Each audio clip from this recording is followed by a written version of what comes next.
If you always tell the truth, you'll never have to remember a lie. That's very sage advice and a good tip for living your life without fear of being caught in embarrassing social situations. Yet everyone lies, even if it's just small white lies in polite conversation. Could you go a full week without telling even a single polite lie though? Today we're finding out as we once more turn to your favorite guinea pig in this special challenge episode. Don't lie for a week. Day 1. What a strange challenge. I have to admit, this is another one of those that seems really easy right off the bat. But with some more thought, the sinister truth is revealed. I don't make a habit of lying. In fact, I pride myself in being honest, even when it's at a detriment to myself. I even go so far as to make sure that I don't make any promises I doubt I can keep, which is something we routinely do as people. You don't have to be an underhanded liar to make promises you're only halfway sure you can keep, and often we do this to make other people feel good. But I've made it a point to ensure that what I say is what I do, no matter what. That means that sometimes I can't make certain promises, and it's been awkward and difficult in social situations at times. And that's when the truly sinister nature of this challenge hit me. I can't lie at all, for a week, even in the meaningless conversation with people that fills our lives. See, the reality is that we all lie all the time. When you go to the store and the cashier or clerk asks you, "Having a good day?" How many of you have told the truth? How many times have you had a really horrible day and just said the truth to a complete stranger? Of course you don't do that because you want to grease the wheels of polite social interaction. So everyone joins in the big fake theater production that we call daily interaction, and we tell giant lies to each other. "Oh, my day was wonderful. Thank you for asking." The clerk doesn't really care what your day is like, and you are definitely not going to tell her that your day was absolute crap, because then you'd be a weirdo. And yet somehow it's less weird to be a huge liar and pretend your day is fine. Yet, if you were to lie to this person about something else, like the fact that you swapped price tags on an item, she'd be furious. It's strange when you think about it, the way that you can be a total weirdo for not lying sometimes and yet still be a bastard if you do lie other times. So I guess I've realized that this challenge is going to be harder than I thought. In a way though, I'm kind of excited about it. I get to drop my mask for a full week and just tell the honest truth. I get to be completely blunt. Well, more blunt than I typically am. And that's kind of liberating. So at the same time that this challenge worries me, I'm kind of eager to get it started. See you guys midweek in 2 days. Day 3. I feel like I say this a lot, but this challenge is harder than I expected. And as I predicted, the real challenge comes from the polite little white lies we constantly tell each other. I read some articles on lying out of curiosity, and it turns out that 60% of people tell at least one lie in a 10-minute conversation. Men and women both tell the same amount of lies, but the difference is in how they lie. Women are more likely to lie in order to make someone feel better, while men lie to make themselves look better. This makes sense. I've watched my girlfriend interacting with her friends before and definitely caught her telling some minor whoppers for the sake of making a friend that feels bad feel better. No, I don't think your boyfriend is cheating on you, but I do think you guys should talk.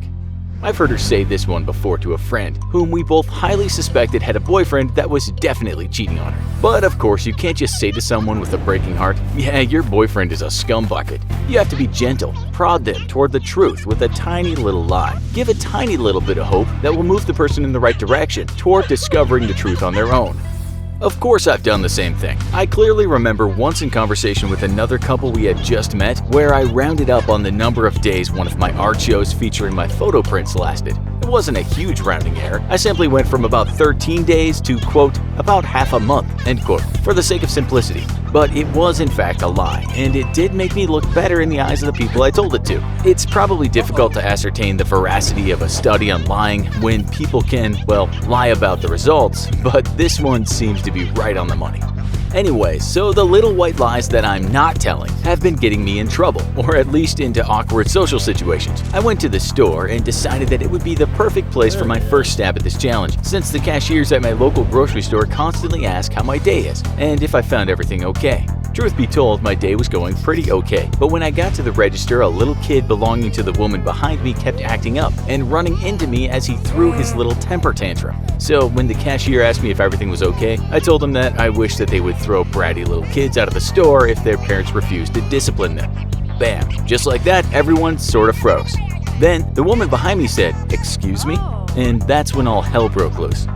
I slowly turned to her face, and knowing I couldn't lie, I said, "I think you're a terrible parent because you can't discipline your child as he repeatedly runs into random strangers as he's throwing a temper tantrum in public." I had my girlfriend with me because we were doing our weekly shopping, and at this point her jaw slowly dropped open, and she got this really blank look on her face. Then a flash of recognition struck her as she realized that I couldn't tell a lie. The woman's mouth fell open too, as if she was going to say something, but she sort of just stood there sucking in air angrily like a fish out of water. It gave me enough time to swipe my debit card and pay for my groceries, then calmly walk away. My girlfriend still hadn't said anything, and when we got into the car, she simply put her hand over mine and said, "Please don't get us killed this week." Next stop was Trader Joe's to pick up a few things we prefer to buy there over a normal grocery store. For those of you who don't know, TJ's is a bit fancier grocery store whose quality seems on average a little better than a normal store, but it's also pricier, and I have a love-hate relationship with it. Some things are well worth the price, but other things are just marked up nonsense meant to cater to the all-organic crowd who pays extra money for buzzwords on the packaging that nutritionally and scientifically mean nothing. So this time our shopping went without incident, and we got to the cashier who asked, "Did you find everything okay?" And that's when things went south again. As soon as he started asking this question, I think my girlfriend had a flash of recognition and remembered my opinions on Trader Joe's prices because she tried to cut him off. Too late though, he asked the question and I was obliged to answer truthfully. Actually, no. I found that you guys are marking up prices on a lot of items for no other reason than that they're labeled organic, and yet not only is organic food no different nutritionally than non-organic food, in a lot of cases it's both more polluting for the environment and more dangerous to human health than non-organic food because of the use of organic pesticides. Your trendiness is gouging people financially, hurting them physically, and making the world a worse place. I'd like our viewers to imagine going to a Veterans Day parade and then jumping over the railing and running out into the parade butt naked while screaming, "I love Al-Qaeda." That is in effect what saying anything negative about organic food in trendy Los Angeles is like. Now imagine that it's not a Veterans Day parade that you're crashing as you scream that you love Al-Qaeda, but that it's the Pentagon itself. That's what it's like to trash talk organic inside a Trader Joe's or a Whole Foods in Los Angeles. It's social suicide, if not actual suicide, as hordes of angry hipsters tar and feather you for fact-checking their organic gods. Someone might as well have just died inside that store after my answer, given how quiet the checkout lanes got. My girlfriend just facepalmed herself, and I could tell that she was already thinking how she could never return to this particular Trader Joe's again.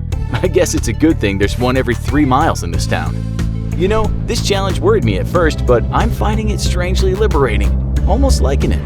Day 7. I think nobody is more happy this challenge is over than my girlfriend, who is probably right now carefully reconsidering what friends she can and can't hang out with anymore, and which stores she's allowed to show her face at anymore. After our shopping fiascos this week went on much as normal, and then the weekend got here.